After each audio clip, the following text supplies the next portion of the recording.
사랑하는 성도 여러분, 2024년 1월 셋째 주입니다. 함께 기도하시겠습니다. 하나님 아버지, 오늘 저희 앞에 하나님의 놀랍고 새로운 장엄한 세상과 삶을 열어주신 크신 은혜를 감사합니다. 우리보다 앞서 구름 기둥으로 빛으로 길을 비추시며 바다를 가르시며 강의 지류를 멈추게 하시며 하나님 우리 앞을 가로막은 성을 하나님 무너뜨리시는 하나님의 인도하심을 찬송합니다. 하나님, 이 땅의 조수간만처럼 숱하게 우리 안에 들어왔다 빠져나간 세상의 축복이 있습니다. 하나님, 헛된 세상의 축복을 바라보며 모래성 위에 헛된 것들을 쌓지 않게 도와주시기를 기도합니다. 광야에 살지라도 가나안에서 이루실 하나님의 약속과 성취를 바라보며 하나님을 찬송하며 가나안에 살지라도 광야에서 인도하신 하나님의 선하심과 인도하심을 평생에 기억하며 송축하게 하시옵소서. 오늘 예배를 통해서 하나님 영광 받아 주시옵소서. 예수님의 이름으로 기도합니다. 아멘.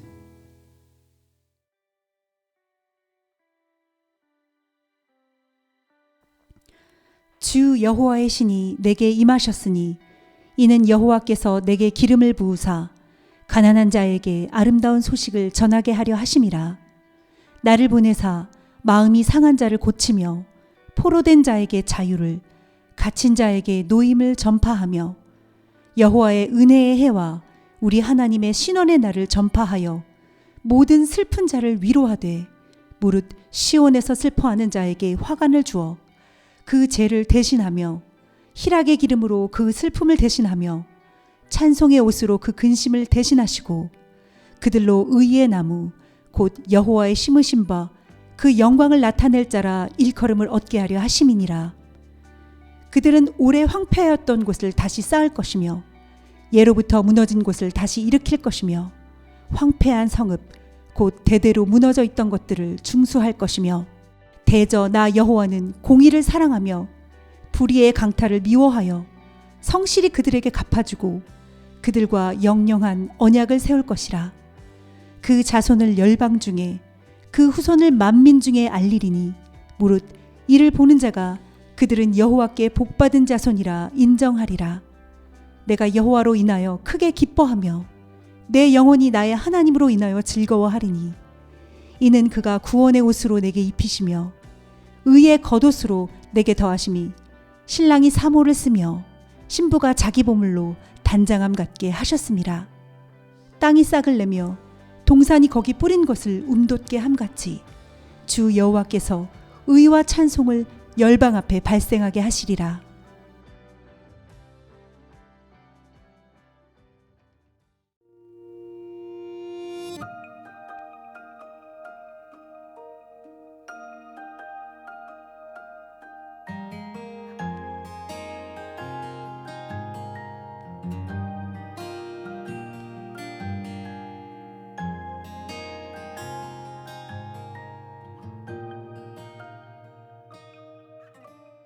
이사야 61장은 굉장히 위험한 본문입니다. 예수님은 고향 나사렛에서 사역을 시작하실 때 이 본문을 사용하셨고 그 때문에 회당에서 끌려가 벼랑 끝으로 끌려가시기까지 했습니다. 자, 이 본문을 읽고 해석하고 적용한 결과 예수님의 생명이 극도로 위협을 받았는데요. 이 성경 말씀이 너희가 듣는 가운데서 오늘 이루어졌다라고 예수님이 선포하셨기 때문입니다.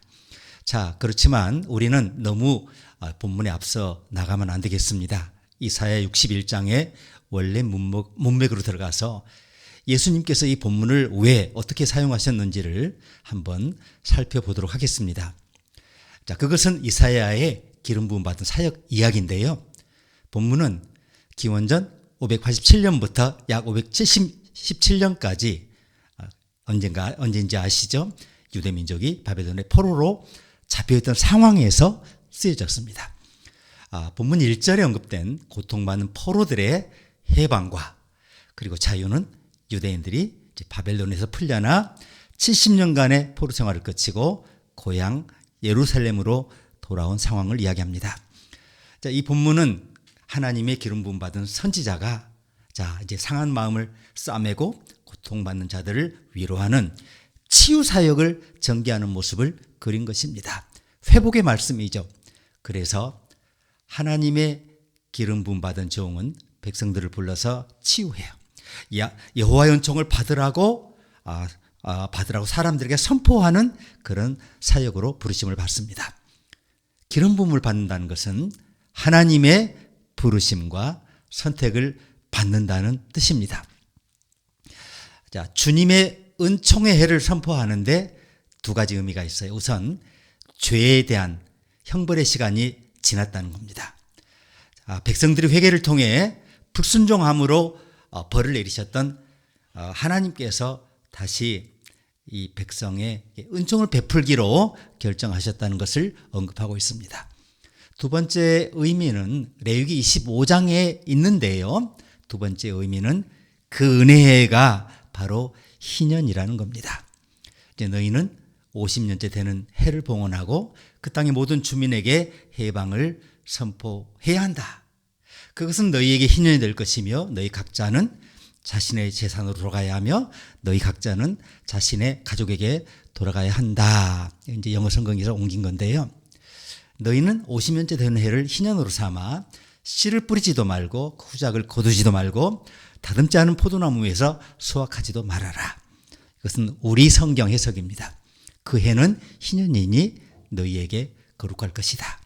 너희는 밭에서 그 소출을 먹되 또 너희가 친구에게 팔거나 친구에게 사거나 친구의 손에서 사더라도 너희는 서로 속이지 말아야 한다. 너희는 서로 잘못하지 말고 너희의 하나님을 경외하라. 나는 너희 하나님 여호와이니라. 아멘. 희년을 맞아서 어떻게 살아야 될 것인지를 말씀하고 있습니다. 자, 들으신 대로 희년은 땅과 백성을 위한 회복과 재충전의 시기입니다. 하나님의 은혜를 기억하고 하나님 백성에게 은혜를 베푸는 시간을 맞은 거예요. 하나님은 긍휼이 많은 분이시죠. 관대한 분이시죠. 자비로운 분이시죠. 용서하는 분이세요. 그래서 희년이 뭐냐면 그 하나님의 긍휼하심과 풍성하심이 마음껏 넘쳐나는 관용과 용서의 시간이라는 겁니다. 이사야 61장이 백성들이 유배 지내는 동안 레위기에 기록되었던 희년을 상기시킨 것은 하나님의 은혜로운 관대함을 사람들에게 상기시키고 같은 마음으로 너희들끼리 서로 섬겨라. 그 자리로 초대하기 위해서 이사야가 이 본문을 선포했던 것입니다. 이 은혜로운 관대함이 바로 예수님이 나사렛에서 사역을 시작하실 때 이 본문을 사용하신 이유입니다. 예수님께서 성전에서 사람들에게 내가 메시아다 이것을 알리기 위해서 이사야의 이 구절을 인용하셨습니다. 그때 희년이 다시 한번 인간의 역사 전면에 등장합니다. 바로 누가복음 4장 18절 19절 기억하시죠? 주의 성령이 내게 임하셨으니 이는 가난한 자에게 복음을 전하게 하시려고 내게 기름을 부으시고 나를 보내사 포로된 자에게 자유를 눈먼 자에게 다시 보게 함을 전파하며 눌린 자를 자유케 하고 주의 은혜를 전파하게 하려 하심이니 하였더라. 이게 뭐에 대한 얘기냐면 레위기에 나온 희년의 얘기예요. 그래서 21절을 보면 이 예수께서 저희에게 말씀하시되 이 글이 오늘날 너희 귀에 응하였느니라. 그러니까 예수님이 사역하시던 그 해가 영적으로 이스라엘에게 용서와 회복과 충정과 관대함이 넘쳐나는 희년의 시작이었다라는 것입니다. 주님은 그래서 주기도문에서 빛을 탕감해 주옵소서. 우리가 우리에게 죄 지은 자를 사하여 준 것 같이 우리 죄를 사하여 주옵소서라고 기도하라고 가르쳐 주셨잖아요. 그게 뭐냐면 희년을 우리에게 상기시켜 준 겁니다. 그렇지만 예수님은 구약 이사야 레위기보다 더 깊이 들어가십니다. 예수님은 비유를 통해서 희년을 새로운 저와 여러분이 살아갈 삶의 방식으로 통합하십니다.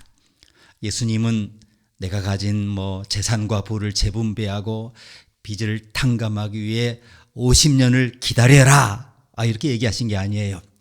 그 대신에 용서를 지금의 삶의 방식으로 실천하라고 저와 여러분을 부르십니다.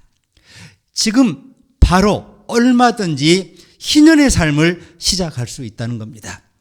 우리에게는 그래서 두 번째 기회, 세 번째 기회, 그 이상의 기회가 주어집니다. 그것이 기독교 희년의 의미입니다. 마태복음 18장 21, 22절에 그때 베드로가 나와 가로되 주여 형제가 내게 죄를 범하면 몇 번이나 용서하여 주리이까? 7번까지 하오리이까? 예수님 뭐라고 하셨어요? 예수께서 가라사 내가 내게 이르노니 7번뿐 아니라 70번씩 7번이라도 할지니라. 이게 뭡니까? 희년의 정신이에요. 하나님은 우리가 저지른 정말 어리석고 슬픈 많은 일들이 있었잖아요. 그 모든 것을 용서하실 뿐만 아니라 우리도 우리 원수를 용서하라고 우리를 부르십니다. 공평과 정의와 긍휼과 용서는 우리가 희년을 설명할 때 가장 중요한 그런 단어들이에요. 오늘 이런 것들이 우리 삶에 멀리 있으면 안 되고 우리 삶에 스며들어서 우리 삶에서 이게 이렇게 풍겨 나와야 된다는 겁니다. 죄가 저와 여러분의 마음을 짓누를 때 우리 주님으로부터 용서할 힘을 얻습니다. 상처가 우리가 가진 그 친밀했던 관계를 무너뜨릴 때 우리는 용서하고 치유받으라는 부르심을 받습니다. 우리 사랑하는 자매와 형제가 어떤 부당한 짐을 지고 고개를 들지 못하고 있다면 우리가 어떻게 해요? 그 짐을 덜어주라는 부르심을 받습니다. 원래 용서하다, 아까 마태복음 주기도문 그 번역된 헬라어 단어 중에 하나가 아피에미라는 단어인데요. 그게 들어올리다, 멀리하다라는 뜻입니다. 자, 우리가 우리에게 죄진 자를 사준 것 같이 우리 죄를 사여 주옵시고, 뭡니까? 우리 죄를 멀리하고 우리를 불편하게 하는 사람들의 짐을 들어 올려주라는 겁니다. 대신 져주라는 겁니다. 성경에서 희년은 시간과 문화를 설명하는 얘기가 아니에요.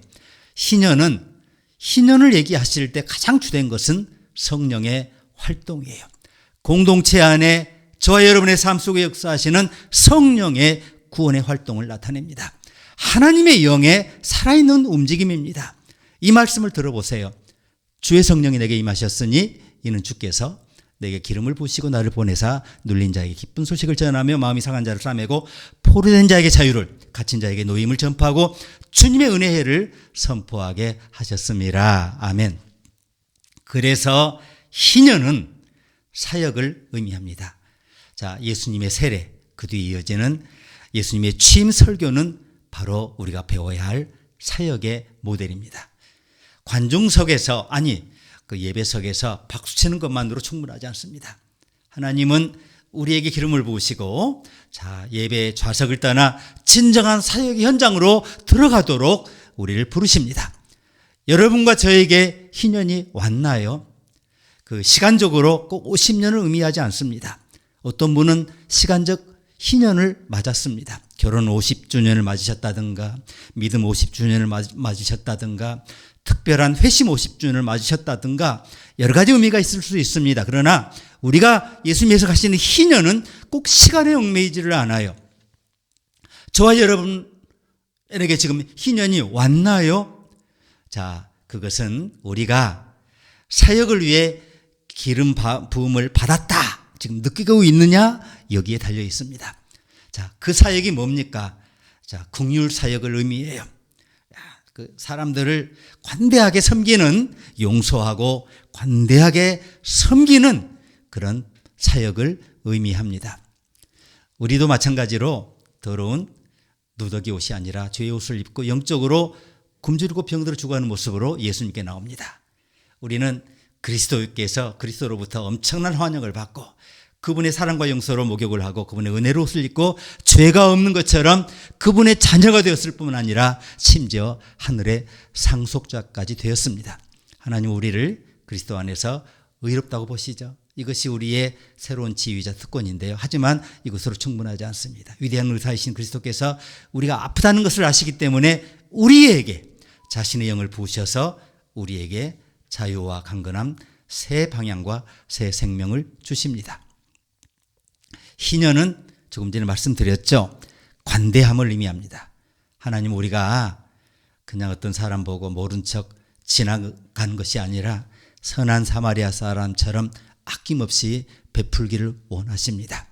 그냥 눈 감고 지나가면 희년을 맞은 게 아닙니다. 하나님은 자원에서 기꺼이 베푸는 사람을 정말 사랑하시고 오히려 큰 축복을 베푸십니다. 바로 하나님 자신이 우리가 구하고 회개하는 것보다 항상 더 가까이 베풀고 용서하는 모습에서 우리가 예수님의 마음을 읽을 수 있습니다. 회개하는 죄인에게 항상 은혜를 베푸시잖아요. 잃어버린 자녀를 온전한 가족으로 회복시키시잖아요. 그분의 그 관대함, 풍성함이 우리 사역의 모델입니다. 이 희년이 여러분과 저를 위한 희년 맞습니까? 그렇다면 먼저 하나님의 방식, 새로운 방식, 관용과 섬김의 방식으로 희년을 우리가 바라봐야 합니다. 하나님의 사역을 위해 우리의 시간과 재능과 심지어 보물까지 드리라는 것이 이 말씀의 도전입니다. 아낌없이 여러분 지금 주고 계시지 않습니까? 그렇다면 여러분은 이미 희년의 삶으로 초대된 것입니다. 희년의 삶을 살고 계신 것입니다. 관용과 용서와 회복과 충정과 다음 희년을 향해서 하나님의 힘의 공급을 충만히 누리는 하나님의 임재의 축복을 여러분 누리고 있습니다. 우리에게 왜 의식주에 필요한 것보다 더 많은 것이 있을까요? 우리가 생각해 볼 좋은 질문 아닙니까? 꼭 미리 쓰는 유서 그런 데 쓰는 게 아니고요. 지금 당장 생각해 볼 수 있어요. 이유는 단 한 가지입니다. 우리가 하나님에게 또 우리가 아는 사람들에게 심지어 우리가 알지 못하는 사람들에게 관대하게 돌려주기 위해서 우리 안에 하나님이 쌓아두신 겁니다. 하나님이 자기 재산을 어디에 쌓아놓으셨습니까? 우주에 쌓아놓으셨습니까? 국가 금고에 쌓아놓으셨습니까? 아닙니다. 하나님의 모든 재산은 하나님의 백성의 마음속에 쌓여 있습니다. 이제 묻고 싶습니다. 희년은 여러분과 저에게 해당되는 것입니까? 우리는 기쁜 마음으로 섬기고 있나요? 이 희년이 여러분과 저에게도 희년입니까? 우리는 그리스도의 재림을 소망하며 기다리고 있습니까? 지금 우리 안에 성령의 가르침을 통해서 간접적으로 통치하시지만 그분이 다시 오셔서 이 세상을 온전히 직접적으로 통치하시는 것을 믿습니까? 예수님은 너희는 주님이 어느 날에 오실지 모르기 때문에 깨어있으라고 말씀하십니다. 깨어있다는 게 뭡니까? 그게 희년의 삶이에요. 깨어있으라. 그게 희년의 삶이에요. 하나님을 향해 관대하게 나아가는 희년의 삶을 살라는 것입니다. 자, 사랑하는 여러분, 이 희년이 여러분과 저를 위한 희년인 줄로 믿습니다. 자, 그것은 저와 여러분의 고백에 달려있죠. 대답에 달려있습니다. 이 성경 말씀이 오늘 저와 여러분 안에서 성취되고 있느냐? 사랑하는 여러분, 주님의 영이 우리에게 임하셨다고 믿습니까? 성령의 역사가 저와 여러분 안에서 권능을 발휘하고 있습니까? 우리는 지금 여기서 하나님의 영을 체험하고 있습니까? 그 영은 가난한 사람들에게 기쁜 소식을 전하라고 우리를 부르시며 순종하는 그 마음에 하나님의 풍성함의 기름을 부어주십니다. 우리는 지금 이 순간, 이 시간, 이 장소에서 마음이 상한 자를 싸매고 포로된 자에게 자유를, 갇힌 자에게 노임을 선포하도록 어깨를 두드리며 우리를 세상으로 보내고 계십니다. 가난한 사람들이 전해야 할 좋은 소식이 뭘까요? 형제자매 여러분, 세상은 그리스도 예수 안에서는 우리가 다시 시작할 수 있는 무대라는 겁니다. 여러분은 새 기회를 얻었어요. 그 기회에 혼자 걸어갈 필요가 없으세요. 심령이 가난한 우리에게 희년이 왔고 여러분과 저는 이 소식을 전해야 할 사람들로 선택되었다는 겁니다. 얼마나 큰 축복인지 모르겠습니다. 할렐루야. 슬퍼하는 사람들에게 여러분이 위로가 되라는 겁니다. 그들에게 제 대신 화원을 씌워주라는 겁니다. 슬픔 대신 기쁨의 기름을 부어주라는 것입니다. 이 사역으로 여러분과 제가 초대받았습니다. 저와 여러분에게 인생의 마지막은 쓰라림의 끝이 아니에요. 우리에게 종말은 심판과 저주가 아닙니다. 그것은 하나님께서 기뻐하시는 은혜의 해를 의미합니다. 희년이 도래하면 새로운 세상이 출현한다는 겁니다. 그래서 우리는 그것을 알리고 축하하고 함께 맞도록 성령의 기름 부으심을 통해 그 사역으로 긍휼로 부르심을 받았습니다. 저와 여러분이 그 삶을 선택한다면 우리는 이제 서로에게 우리 커뮤니티 안에서 우리 국가에 나아가 전 세계에 이 기쁜 소식을 전하는 사람이 될 수 있다는 것입니다. 사랑하는 여러분, 자, 우리는 이 헌신적인 삶으로 열린 마음으로 이 변화를 만들어낼 수 있습니다. 하나님의 영이 임하면 우리는 함께 위대한 일을 감히 해낼 수 있을 것을 믿습니다. 그러니 이 계절에 우리는 뭘 합니까? 되게 인사하고 선물 보내고 그런 거 하잖아요. 구정이 2월 10일이니까 얼마 남지 않았습니다. 이런 세상 절기에 저와 여러분 그 대신에 변화를 촉구하는 사람이 되라는 겁니다.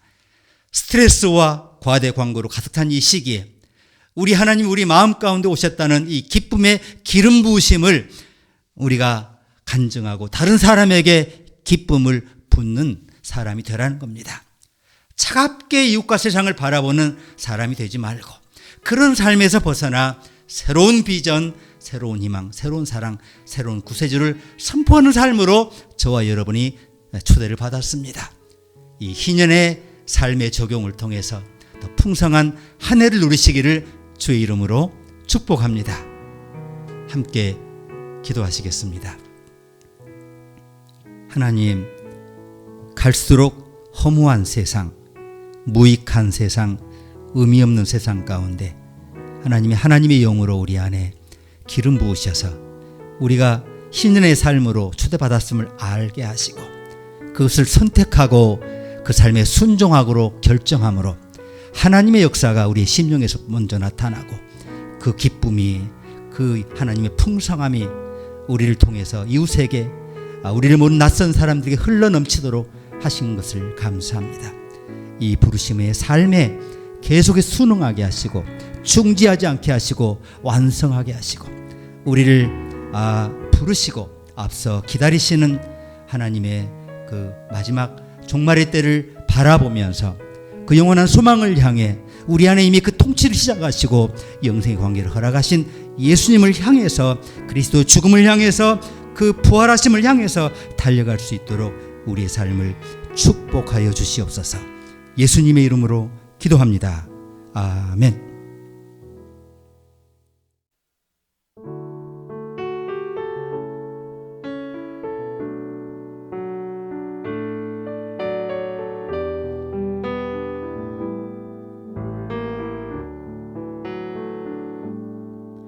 주 선한 능력으로 하느시네 그 크신 팔로 날 붙드시네 절망 속에도 흔들리지 않고 사랑하는 주 얼굴 구하리 선한 능력으로 일어서리 주만 의지하리 믿음으로 우리 고대한의 주 오실 그날 영광의 새날을 맞이하리 이전의 괴로움 날 애워싸고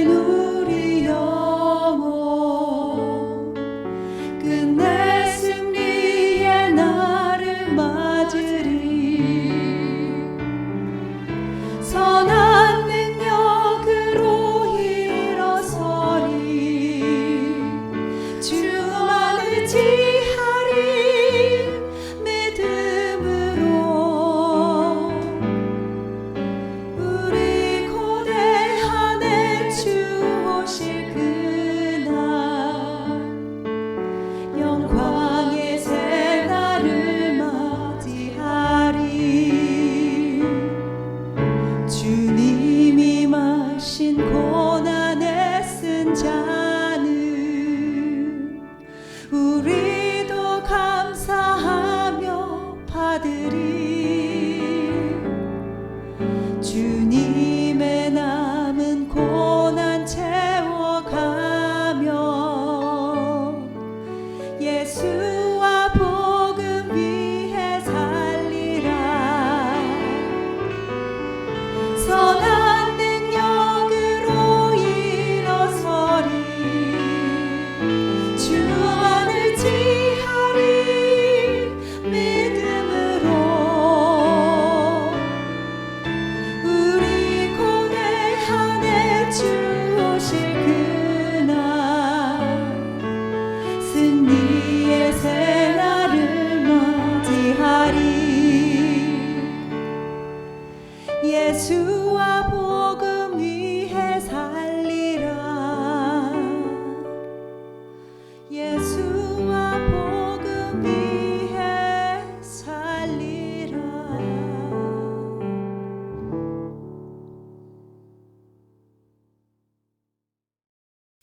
함께 기도하겠습니다. 지금은 예수 그리스도의 그 풍성하신 은혜와 하나님의 놀라우신 사랑과 성령의 교통하심이 희년의 삶으로 초대받았다고 하는 그 놀라운 은혜의 체험을 내 안에 계신 성령님 통해 확인하면서 그 긍휼의 사역을 하나님과 성령님과 더불어 이 세상에 펼쳐나가기로 다짐하는 주의 자녀 주의 종들 위해 이제로부터 영원토록 함께 계시기를 간절히 축원하옵나이다. 아멘.